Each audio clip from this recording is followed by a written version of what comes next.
The great chamber of the Galactic Council stretched out like a vast cathedral made of starlight and metal. 12 different species sat in their designated areas, each group representing thousands of years of civilization and power. The air hummed with translation devices working overtime, turning clicks, growls, and musical tones into words everyone could understand. Admiral Zethkar stood at the center podium, his 4 arms gesturing as he spoke. His people, the hegemony, had ruled this part of space for over 3,000 years. They knew how to keep order. They knew how to keep peace. The humans have become a problem, he said, his voice carrying clearly through the chamber. When we first found them on their little blue world, they seemed manageable, primitive, simple. We thought they would follow the rules like everyone else. The other council members listened carefully. The ethereals floated in their glass containers, their pale forms barely visible. The crystalline hive made soft chiming sounds that their translators turned into agreement. The Iron Lord sat perfectly still in their mechanical suits, saying nothing but listening to everything.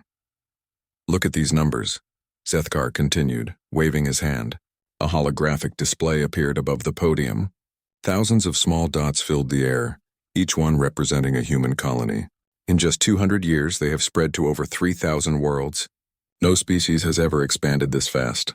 No species has ever been this unpredictable. Counselor Vexhai of the Trade Federation spoke up.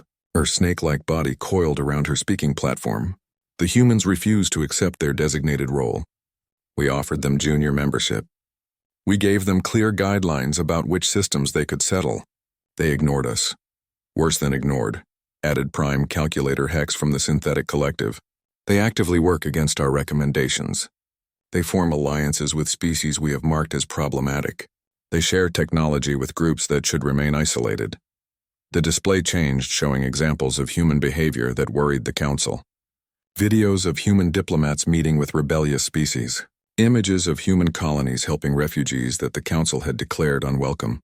Reports of human scientists sharing advanced technology with primitive worlds. They spread chaos wherever they go, Zethkar said. Look at the Velen sector incident. We had that region perfectly stable for 800 years. The Velen people accepted their role as resource providers. They were content. Then humans arrived with talk of self-determination and equal rights. Now the entire sector is in revolt. The memories of that incident still bothered many council members. The Velen had been perfectly manageable before human contact. They worked in the mines, provided rare minerals, and caused no trouble. But after talking with human traders and diplomats, they began asking difficult questions. They wanted better living conditions. They wanted representation in local government. They wanted to keep more of the profits from their own world's resources. The humans have no respect for stability, said War Prime Kolthek of the Iron Lords, finally speaking. His voice came through mechanical filters, making it sound cold and precise. They believe in constant change, constant growth. This makes them dangerous to the order we have built. Their military technology advances too quickly, added Defense Coordinator Yilmora of the Shield Worlds. Our intelligence services report that human weapons development outpaces their official technology level by decades. They seem to pull new inventions out of nowhere. The chamber filled with concerned murmurs and sounds from the various species. Everyone had stories about human unpredictability. The silent watchers, who rarely spoke at all, activated their communication device to share reports of human ships appearing in restricted zones with technology that shouldn't exist. The deep swimmers reported similar incidents in the underwater regions of several worlds. Zethkar let the discussion continue for several minutes before calling for quiet. The question before us today is simple. Do we allow the humans to continue disrupting galactic stability, or do we take action to preserve the peace? What kind of action? Asked Counselor Vexhai, though her tone suggested she already knew the answer. Complete removal, Zethkar said simply. The human extinction protocol. We eliminate their ability to cause further problems by eliminating them entirely. The chamber went silent.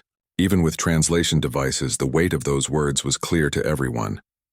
They were talking about killing an entire species. Not just the soldiers or the leaders, but everyone.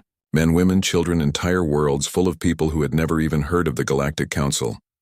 This is not a decision we make lightly, continued Zethkar. But we have exhausted all other options. We tried diplomacy. We tried economic pressure. We tried limiting their expansion rights. Nothing works. The humans continue to spread chaos throughout our carefully maintained order. Prime calculator. Hex processed data for several seconds before speaking. Analysis confirms that human elimination would result in a 78.6% reduction in sector instability over the next 500 years. Collateral damage to galactic economy would be minimal after initial adjustment period. The other species need to see what happens when someone challenges council authority, added War Prime Kolthek. Making an example of the humans will discourage similar behavior from other potential problem species. The debate continued for hours.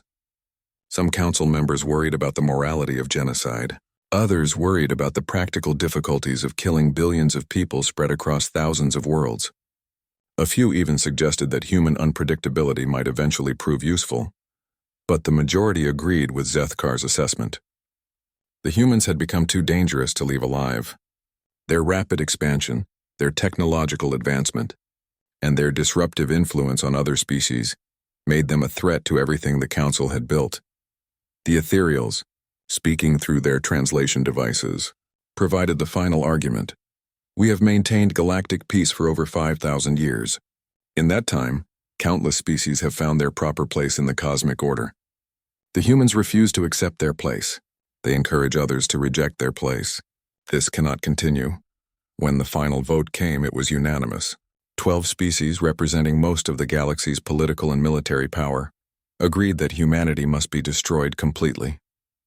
No survivors, no mercy, no second chances. Fleet Admiral Vax received the sealed orders 3 hours later.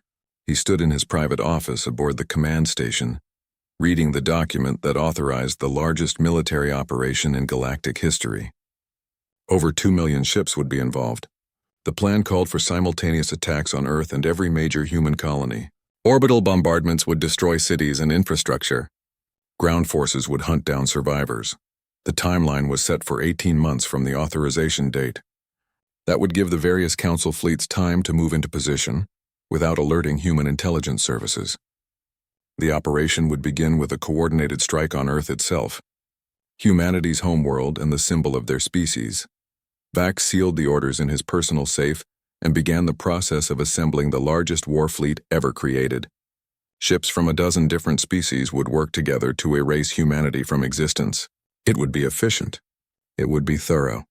It would restore the peace and stability that the galaxy needed. But as Vax began sending coded messages to fleet commanders across Council space, he had no idea that human intelligence services had been reading Council communications for over 30 years. Deep in human space, analysts and military planners were already reading the same orders that Vax had just locked away. The countdown to humanity's extinction had begun. But the humans already knew it was coming. Captain Molthari had served in the Council Scout Service for over 40 years.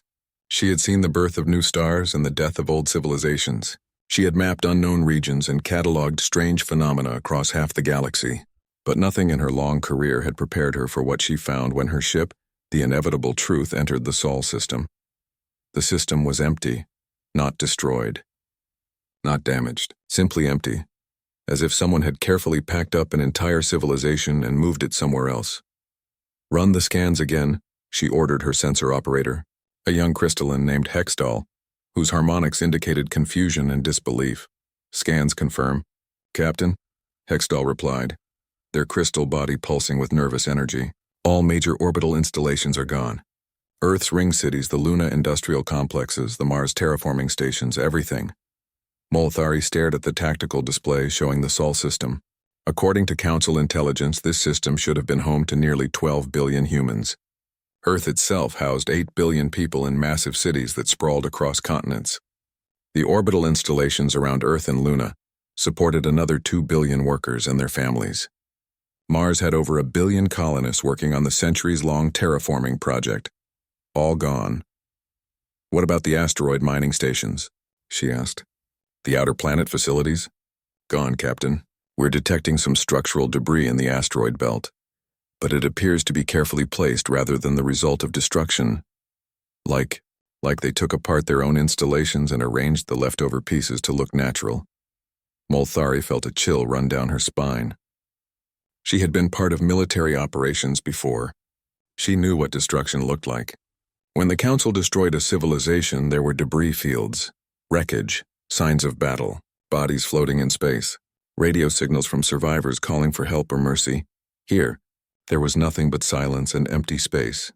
Captain, called her communications officer, a member of the Silent Watchers whose natural telepathy made them excellent at detecting faint signals. I'm picking up something from Earth's surface. Very weak, very old. Automated beacon. Put it on the main screen. The holographic display flickered to life, showing a simple message in standard galactic script. To whom it may concern, the Sol system has been voluntarily evacuated by its human inhabitants. All facilities have been decommissioned according to standard environmental protocols. No hostile action was taken against any Council species or installations. Thank you for your concern. Earth Evacuation Authority. The timestamp on the message was over 6 months old. 6 months, Molthari said quietly. They've been gone for 6 months and our intelligence services never noticed. Her tactical officer, a gruff Iron Lord named Kolves, made a sound that his translator rendered as bitter laughter. 12 billion people don't just disappear, Captain. This was planned, organized. They had to have been working on this evacuation for years. The Inevitable Truth spent 3 days conducting detailed scans of the entire system. What they found painted a picture that became more disturbing with each discovery. The evacuation hadn't been rushed or panicked.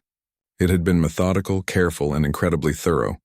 On Earth, the great cities stood empty but intact. Streets were clean. Buildings were undamaged. Even the planetary defense systems were still in place, though they had been carefully disabled rather than destroyed.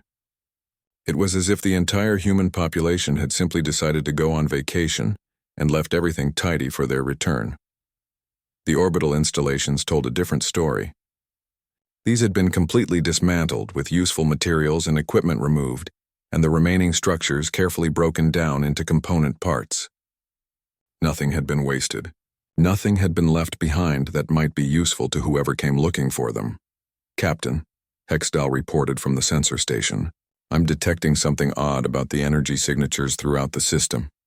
What kind of odd? The patterns suggest massive industrial activity over the past several years.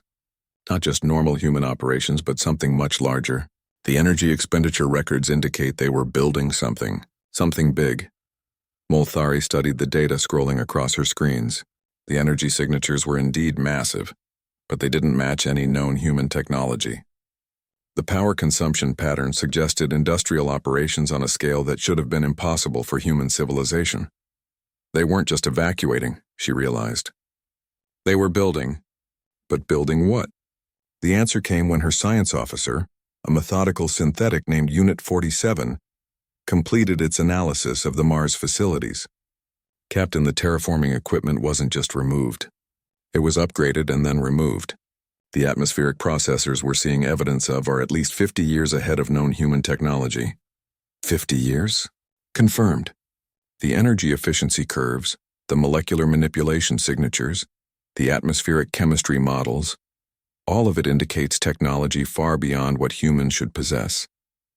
Either they made incredible advances in secret or they had help, Molthari finished.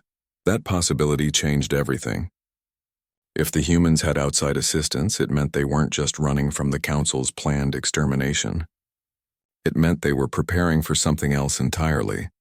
The investigation team spent another week examining every detail they could find. Hidden in the computer systems of abandoned facilities, they found fragments of data that painted an increasingly troubling picture. References to coalition partners, mentions of Phase 3, relocation, technical specifications for ships and equipment that didn't match any known human designs, but the most disturbing discovery came from the deepest archives of Earth's military command centers, buried in layers of encryption that took the Council's best code breakers 3 days to penetrate. They found communication logs that made Molthari's blood freeze. The humans had been intercepting Council communications for decades. Captain, her intelligence officer reported, his voice shaking despite his professional training. These logs show that human cryptographers broke our primary communication encryption over 30 years ago. They've been reading our classified traffic this entire time. The implications hit Molthari like a physical blow. If the humans had been reading council communications for 30 years, then they knew about every council operation, every strategic decision, every classified assessment of human activities. They had known about the growing council concern over human expansion. They had known about the debates regarding their future. They had known about the vote to authorize their extinction before it even happened. Send an immediate priority message to Fleet Admiral Vax, Molthari ordered. Tell him that the human evacuation was not random. They knew we were coming. They've been preparing for this. As the inevitable truth prepared to leave the empty Sol system, Molthari took one last look at the tactical display. Somewhere out there, 12 billion humans were hiding with unknown allies and technology that shouldn't exist. The Council had authorized the largest military operation in Galactic history to eliminate a species that was already gone. But more troubling than that was the growing certainty that the humans hadn't run away from a fight. They had carefully chosen when and where that fight would happen, and the Council was walking straight into their trap. The great fleets of the Council continued their slow advance toward human space, unaware that their target had vanished months ago. 2 million ships and their crews moved toward empty systems, following carefully planned routes that would bring them exactly where the humans wanted them to be. In the deep void between galaxies, something was waiting for them. Something that had been planned and prepared for decades. Something that would teach the Council that some species don't simply accept extinction. Some species fight back. Fleet Admiral Vax stood on the bridge of his flagship, the Eternal Dominion, watching the holographic display that showed the positions of 2 million Council ships spread across a quarter of the galaxy. The largest military operation in galactic history was now 6 months into its mission, and they still hadn't found a single living human. "Report from Sector 7, announced his communications officer, a precise synthetic whose voice carried no emotion. "The Rigel colonies are empty. Complete evacuation. Same pattern as all the others."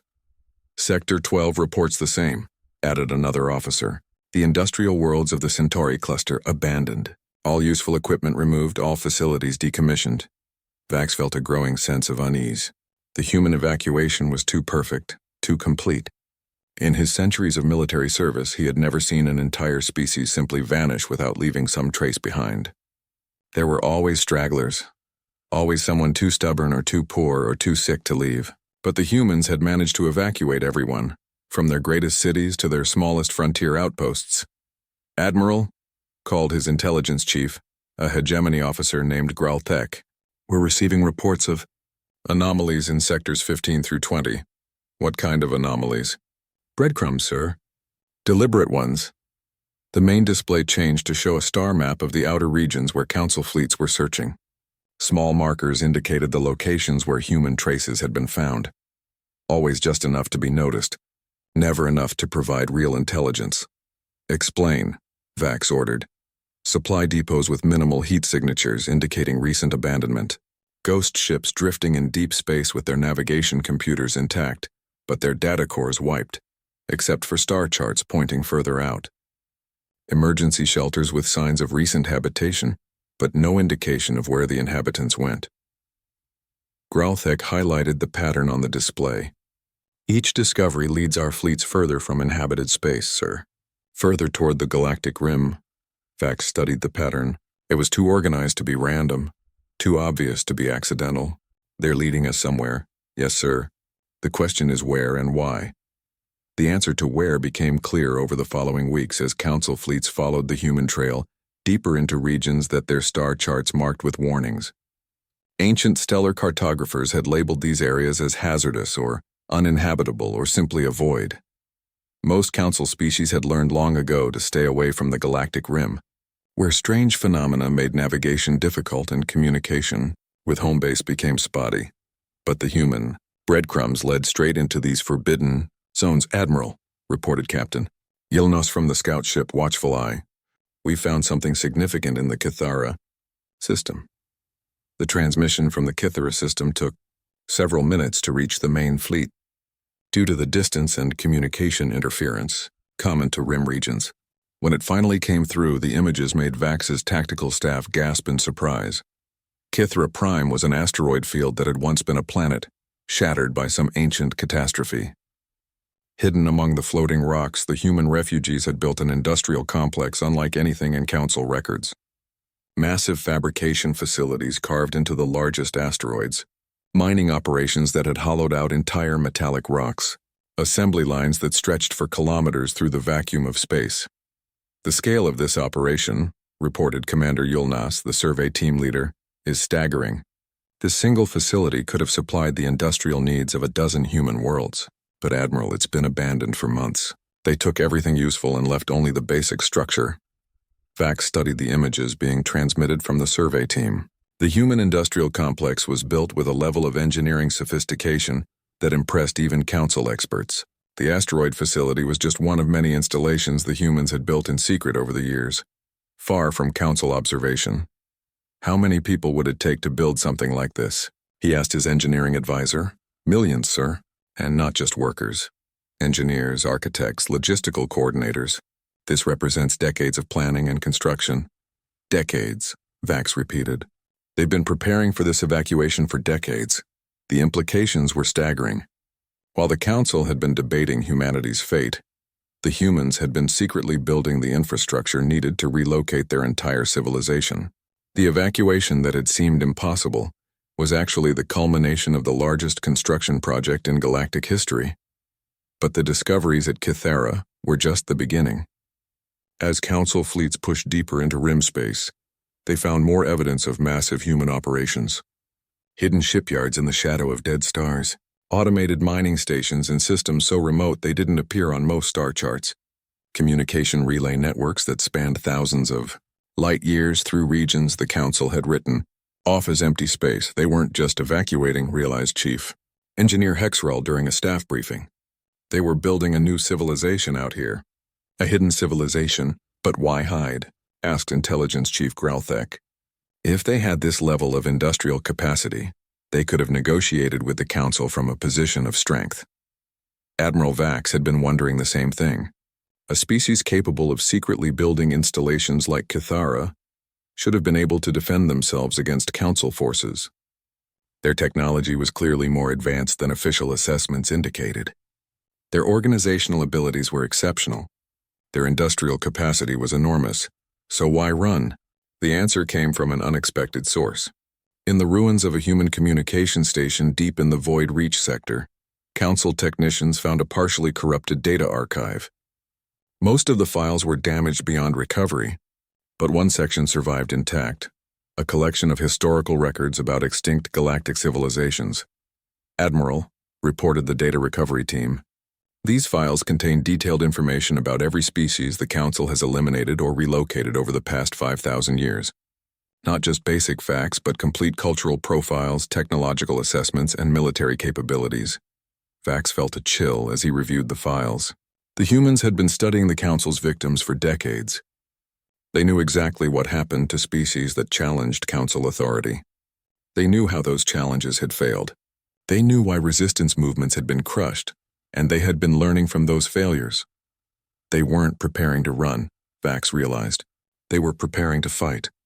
But not the kind of fight the Council expects. The pattern of the human evacuation suddenly made sense. Every previous species that had challenged the Council had done so from their home systems, defending their established territories and populations. The Council had thousands of years of experience in crushing that kind of resistance. Orbital bombardments could break any planetary defense. Economic pressure could starve any isolated system. Military sieges could reduce any fortified position, but the humans had refused to fight that battle. Instead, they had evacuated their entire civilization to regions where Council forces had no experience operating. They had moved the confrontation to ground of their choosing, on terms they had spent decades preparing for. "Sir," called the communications officer, "we're receiving reports from the outer scout groups. They've found something in the deep dark sector." Vax felt his mouth go dry. The deep dark was one of the regions that even the most adventurous Council explorers avoided. Ancient warnings spoke of ships that entered the deep dark and never returned. Sensor readings from that region defied explanation. Most Council species considered it cursed. "What kind of reports?" "Massive energy signatures, sir, and other things." "The scout commanders are requesting immediate reinforcement. They say they've found where the humans went." Admiral Vax looked at the star map showing his massive fleet spread across the galactic rim. 2 million ships, the greatest military force ever assembled, hunting for a species that had been leading them deeper into the unknown for months, and now they had found where the hunt would end. In the deep dark, where ancient warnings whispered of things that devoured starships and drove crews insane, the humans were waiting, not as refugees seeking shelter, but as something else entirely. Something that had been preparing for this moment for a very long time. The sensor readings from the deep dark made no sense. Admiral Vax stood before the massive holographic display in his command center, watching data streams that challenged everything he knew about space warfare. The scout ships at the edge of the deep dark were transmitting information that seemed impossible, even allowing for the strange phenomena common to rim regions. "Confirm these numbers," he ordered his sensor chief. A methodical Iron Lord whose mechanical precision had never failed him before. "Confirmed, Admiral. Energy signatures consistent with approximately 50,000 active starships. But sir, the pattern analysis indicates vessel types we don't recognize. Some of the signatures match no known technology in our databases." 50,000 ships. It was a massive fleet by any standard, but not enough to seriously threaten the 2 million council vessels hunting for them. "Unless, Admiral," called Intelligence Chief Gralthek, his voice tight with concern, "we're receiving identification requests from the human fleet. They're asking us to identify ourselves." Vax felt a chill. Prey didn't ask hunters to identify themselves. Prey ran or hid or begged for mercy. They didn't issue formal military challenges. "Put it on the main screen." The hologram flickered to life, showing a human female in a crisp military uniform. She appeared middle-aged by human standards, with gray hair and calm eyes that suggested decades of command experience. When she spoke, her voice carried the kind of authority that came from absolute confidence. "Admiral Vax of the Galactic Council. My name is Fleet Admiral Sarah Chen, commanding officer of the Exodus Coalition Navy. Your forces have been following our navigation markers for 6 months now. We appreciate your persistence, but this pursuit ends here." The transmission paused, and Admiral Chen's image was replaced by a tactical display that made Vax's blood freeze. The 50,000 human ships they had detected were only the visible portion of a much larger force. As the display zoomed out, it revealed hundreds of thousands of additional vessels, ships of designs he had never seen, arranged in battle formations that spoke of careful planning and massive coordination. "As you can see," Admiral Chen's voice continued over the tactical display, "you are facing the combined military forces of the Exodus Coalition. The human fleet you detected represents only 12% of our total strength. The remaining 88% consists of our allies." The display shifted to show ship classifications and origins. Vax recognized some of the designs from ancient council records, vessels that belonged to species that had supposedly been eliminated or had vanished into deep space decades or centuries ago. The Vrex Confederation disappeared from council space 130 years ago, rather than submit to mining quotas that would have killed their homeworld. The shadow fleet of the Phantom Kings who refused to allow council observers into their sacred systems. The survivors of the Synthesis Collective, evacuated just before your peaceful integration campaign 3,000 years ago. Each name hit Vax like a physical blow. These weren't just extinct civilizations. They were species the Council had systematically displaced, eliminated, or driven away over millennia of expansion. Species that should have been scattered, broken, forgotten, but they were here, organized, armed, united. "How many?" whispered Captain Gralthek. Admiral Chen's image returned to the screen, and her smile was neither kind nor threatening. It was the expression of someone who held all the advantages and knew it. 47 species, Admiral Vax. 47 civilizations that your council has wronged over the past 5,000 years. Some we evacuated in secret before your forces could eliminate them. Others we found hiding in the deep void, building new lives far from council space. A few we rescued from council prison worlds or labor camps. The tactical display showed the true scope of the coalition forces. Over 800,000 ships arranged in defensive formations throughout the deep dark region. Battle groups from species the council thought extinct. Weapons platforms built with technologies that combine the knowledge of dozens of different civilizations. The humans, Vax realized aloud, they weren't just evacuating themselves. They were evacuating everyone. For 70 years, Admiral Chen continued, Humanity has been conducting the largest refugee operation in galactic history. While your council debated our fate, we were secretly contacting every species that had suffered under council policies. We offered them sanctuary, protection, and the chance to build something better. The scope of the deception was staggering. For decades, while the council had been monitoring human expansion and debating their growing influence, the humans had been conducting a completely different operation. They hadn't just been building colonies for themselves. They had been creating safe havens for the galaxy's displaced peoples. "Sir," reported the communications officer, "we're detecting additional energy signatures throughout the region. It appears that the Coalition has been building extensive infrastructure in the deep dark for decades."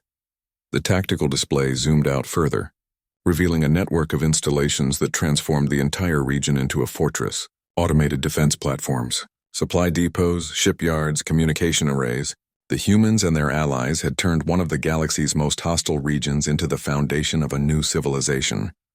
"The question before you now, Admiral," said Admiral Chen, "is the same question your council offered to humanity. Adapt or be forgotten. We are not interested in conquest. We are not interested in revenge. We simply want to be left alone to build our own future." Vax studied the tactical situation with growing unease.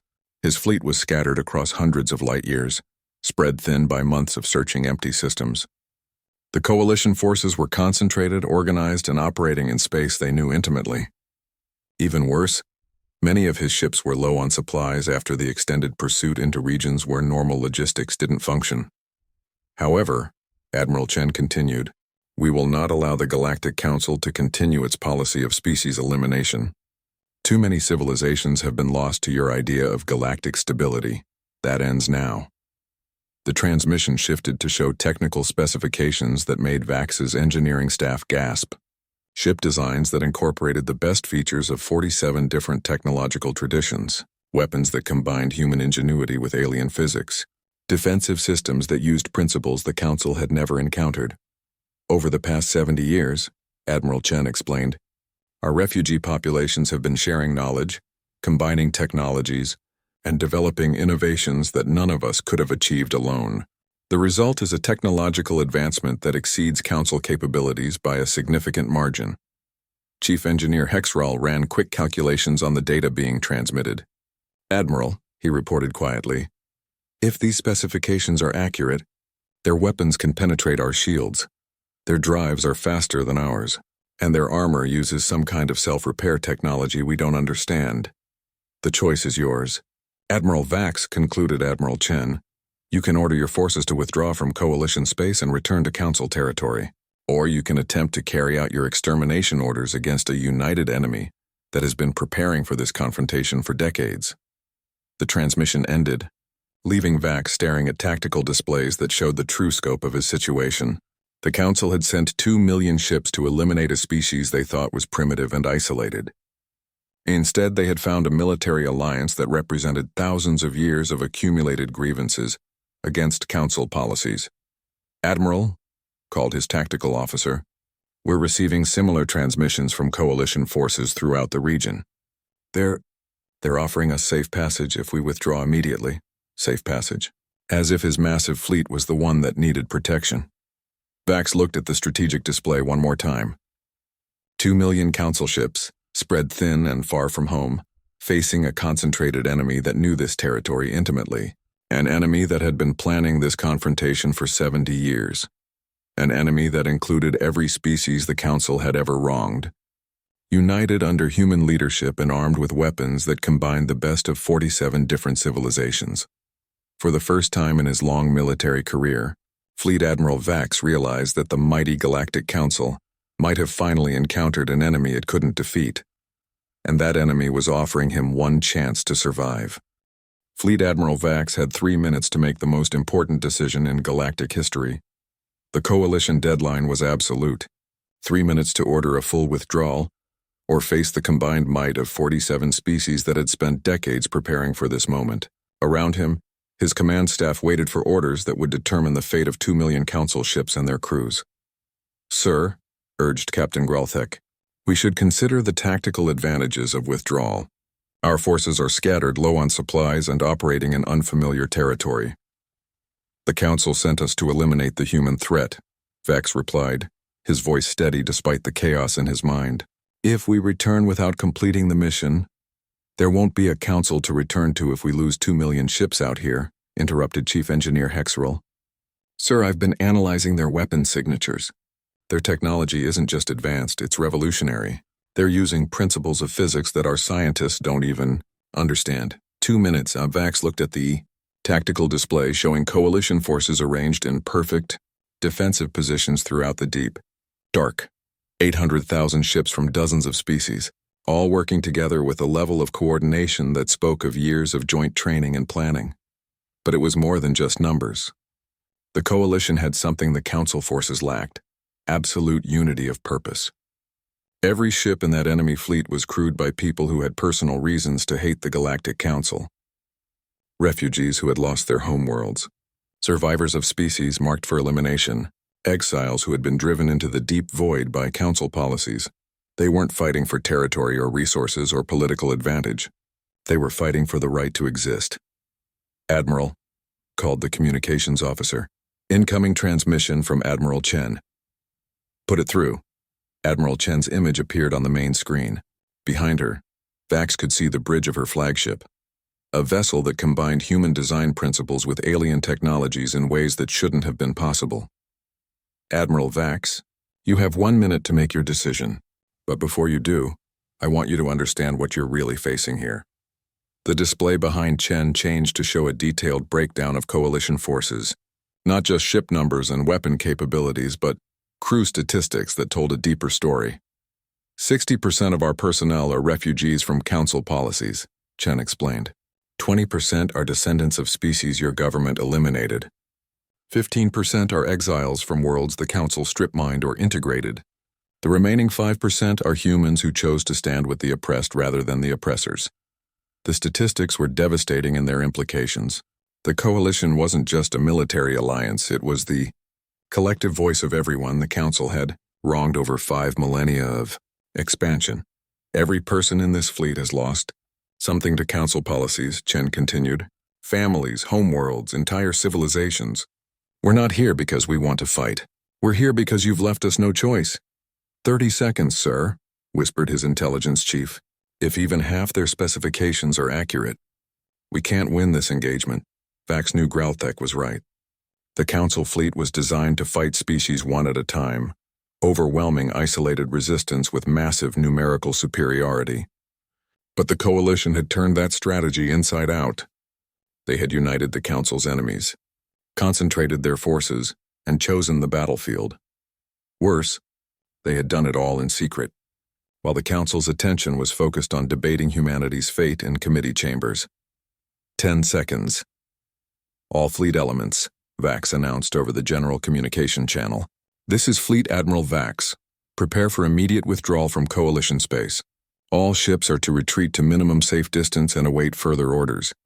The relief on his command staff's faces was obvious.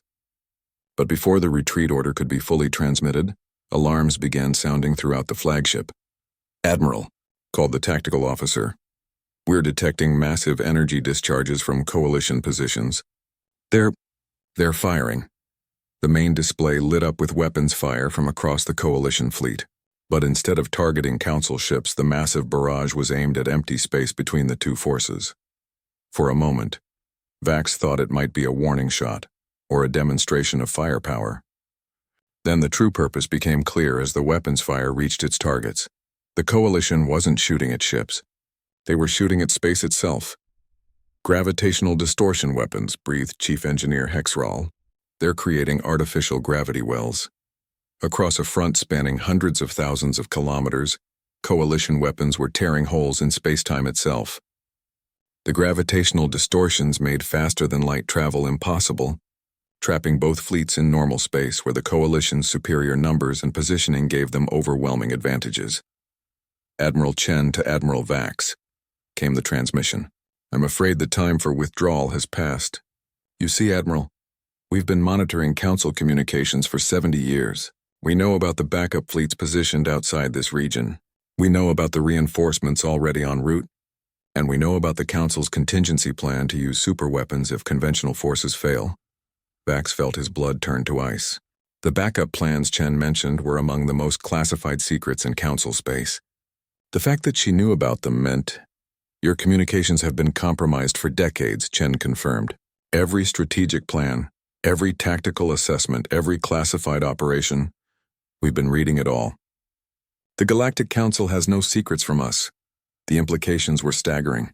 If human intelligence services had been reading Council communications for 70 years, then every major Council operation during that time had been conducted under enemy observation. Every strategic advantage the Council thought they possessed was actually known to their enemies. "The gravitational barriers will remain in place until this matter is resolved," Chen continued. "Your forces cannot retreat.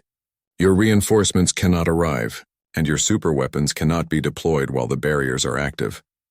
On the tactical display, Council ships were finding themselves trapped in normal space as their faster-than-light drives failed to engage. The entire region had become a cage, with the Coalition forces holding the only keys. "So let me make this simple, Admiral," said Chen. "You came here to eliminate humanity and our allies. You will leave here having learned that some species refuse to be eliminated." The Battle of the Deep Dark began with a single word from Admiral Chen. Fire. Coalition weapon systems, combining the technological knowledge of 47 different species, opened fire on Council positions with devastating effect. Plasma cannons that burned through shield generators like they were paper. Kinetic projectiles that punched through armor plating designed to stop any known weapon. Energy beams that seemed to bend around defensive barriers to strike targets directly. Within minutes, it became clear that the Council's technological superiority was an illusion. Their weapons, designed to overwhelm primitive resistance, were ineffective against shields that used principles borrowed from a dozen different scientific traditions.